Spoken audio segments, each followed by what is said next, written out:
अब बात ईरान और अमेरिका वॉर की।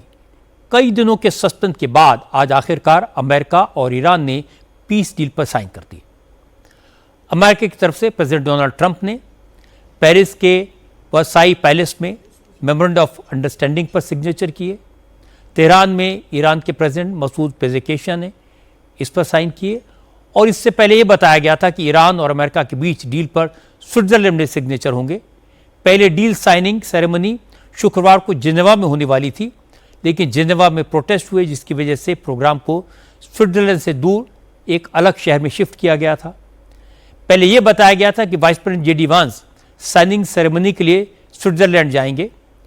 ईरान की मजलिस के स्पीकर मोहम्मद बागे गलीबाफ भी स्विट्जरलैंड जाने वाले थे, लेकिन कल देर रात प्लान चेंज हुआ। अचानक अमेरिका और ईरान ने इस मेमोरेंडम की डिटेल्स जारी कर दी और फिर डोनाल्ड ट्रंप और मसूद पेजेशकियान ने पेपर पर साइन किए।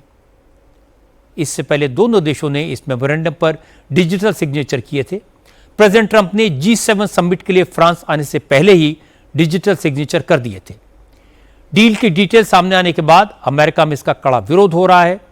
ट्रंप के सपोर्टर्स, कई सेनेटर्स ने इस डील पर एतराज जताया।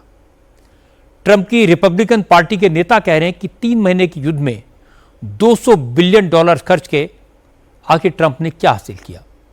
ईरान के साथ डील करके क्या फायदा हुआ? क्योंकि ईरान ने न तो अपना न्यूक्लियर प्रोग्राम पूरी तरह से बंद करने का कमिटमेंट किया है और ना ही अब तक उसकी डील में उसके वेपन ग्रेड यूरेनियम को लेकर कोई ठोस फैसला हुआ।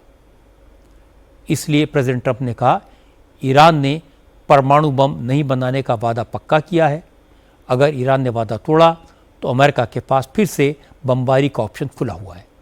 प्रेसिडेंट ट्रंप ने कहा कि पूरी दुनिया उनकी डील की तारीफ कर रही है, क्योंकि उन्होंने ईरान से समझौता करके सबको आर्थिक तबाही से बचा लिया, वरना स्टेट ऑफ हॉर्मुज बंद होने की वजह से दुनिया के तमाम देशों में ऑयल क्राइसिस बढ़ने वाली थी। If I did the opposite, if I went out and continued to bomb them for another 4, just bomb the hell out of them, I'd get bad press on that. No, there's nothing I can do. But what this does is it allows the ships to go. If we keep bombing, those ships won't be going. And you're talking about $500, $600, $700 million a day. It's a lot of money. A lot of money. That's why the world is okay. It's liquid. It's fine. Also, we run out of reserves in about 4 weeks. You know, there are reserves all over the world, and we would really run out. And there'll be a time when you wouldn't be able to get it. And you want to see bedlam? So for all those so-called geniuses that want to show me how smart they are. President Trump ने बड़ी चौंकाने वाली बात बताई।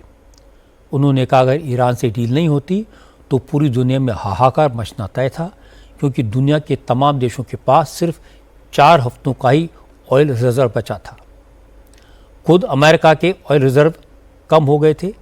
इसलिए जो लोग इस डील पर सवाल उठा रहे हैं उन्हें इस बात को ध्यान में रखना चाहिए। अमेरिका ईरान के फ्रीज किए गए एसेट्स रिलीज करेगा, $300 बिलियन देगा। ईरान की क्रूड ऑयल सेल पर और बैंकों पर लगी पाबंदी को हटा लिया जाएगा।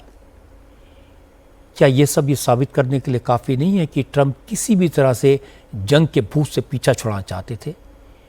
क्योंकि इस भूत ने अमेरिका की हालत ख़राब कर दी है।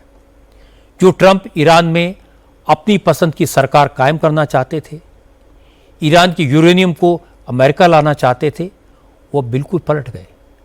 वो तो इस बात पर ही खुश हैं कि स्टॉक मार्केट रिकॉर्ड हाई पर है और ऑयल की कीमतें नीचे आने लगी हैं। इसे कहते हैं चित भी मेरी और पट भी मेरी।